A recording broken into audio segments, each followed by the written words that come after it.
वहीं पानीपत जिले में फिर से बिजली सफाई व्यवस्था की पोल खुल गई है। बारिश से शहर के ज्यादातर इलाकों में बिजली गायब रही।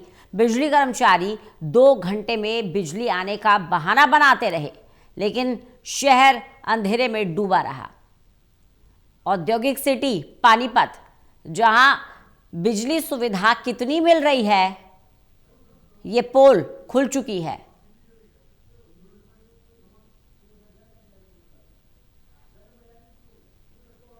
तो पानीपत जिले में फिर से ये पोल खुल गई है।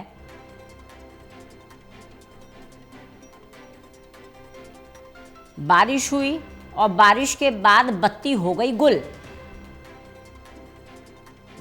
बहाना बनाते रहे बिजली विभाग के कर्मचारी, 2 घंटे में बिजली आ जाएगी, लेकिन बिजली का इंतजार करते रहे लोग।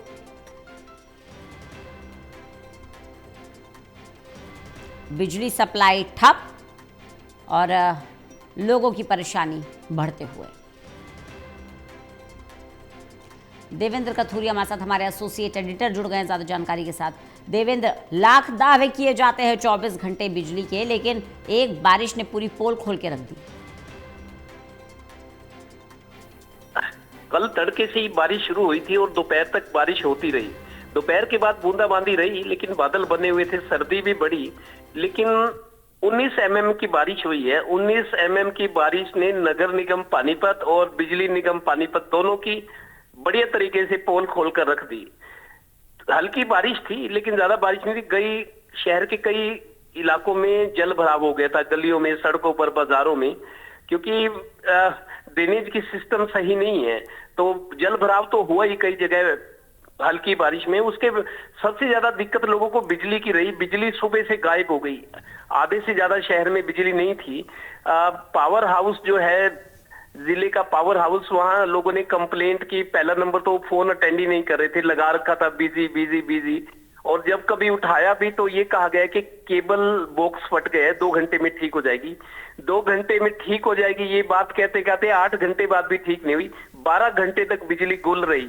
तो मैं हरियाणा में अक्सर ये देखता हूँ, कहता भी हूँ, बिजली का जो इंफ्रास्ट्रक्चर इतना कमजोर है। बिजली के तार लटक रहे होते हैं, खंबे, लाइनें पुरानी है। हालांकि सुधार हो रहा है, बजट पास हुए हैं, थोड़ा थोड़ा काम हो रहा है कि जो पुराने बिजली के तार है उनको बदला जा रहा है, जमीन पर ट्रांसफार्मर है उनको ऊंचाई पे किया जा रहा है। लेकिन समस्या ज्यादा है। कल 12 घंटे बारिश, हल्की बारिश होने से और तेज आंधी परसों चली थी तेज हवाओं के साथ, मतलब सिस्टम झेल नहीं पाया और 12 घंटे शहर के लोगों को बिजली ना होने के कारण परेशान होना पड़ा। जो मशीन का काम करते हैं बिजली से, दुकानों पर या और जगह व्यापार पर भी प्रभाव पड़ा। तो लोग इस बात से ज्यादा खिन्न थे कि लापरवाही के कारण कहीं जंपर टूट गए, केबल बॉक्स फट गया, इनका मेंटेनेंस कमजोर है। हालांकि प्राइवेट कंपनी को ठेका दिया हुआ है गुरुग्राम और पानीपत में, प्राइवेट कंपनियों को, क्योंकि सरकार के पास पूरे मैन पावर नहीं है, लापरवाही होती है सरकारी, तो प्राइवेट सेक्टर को मेंटेनेंस का जिम्मा दिया। उसके बावजूद 12 घंटे तक कल बिजली ना होने से व्यापार पर असर पड़ा। लोग परेशान नहीं। जीटी रोड बेल्ट जिसको हम कहते हैं, शहर के शोरूम, बड़े बड़े दुकानें, कॉलेज, बैंक हैं, बिजली ना होने से कल बहुत परेशानी रही। एक तरह से सिस्टम की पोल खोल दी है नगर निगम और बिजली निगम। बिजली निगम से लोगों को शिकायत ये थी कि पावर हाउस पर जो दावा किया जाता है 24 घंटे कंप्लेंट है, हेल्पलाइन नंबर है। अनिल विज मंत्री हैं, बिजली मंत्री हरियाणा के अनिल विज है। ऐसे मंत्री होने के बावजूद लोगों को बहुत परेशान होना पड़ा। कमजोर रख रखाव के कारण, मेंटेनेंस की व्यवस्था कमजोर होने के कारण छोटे छोटे फॉल्ट आगे जो घंटों बाद भी ठीक नहीं हुए। तो लोगों में काफी गुस्सा था कल इस बात को लेके कि जब कभी आंधी, थोड़ी सी आंधी आ जाए, बारिश आ जाए, घंटों घंटों लाइट गायब हो जाती है। ऐसे में हरियाणा नंबर 1 कैसे बन सकता है? सरकार के लोग दावे तो करते हैं हरियाणा नंबर 1, थोड़ी सी आंधी आ जाए, आंधी तूफान आ जाए या बारिश हो जाए, कई कई घंटे बिजली गायब रहती है। ये पूरे हरियाणा का हाल है ये। जी।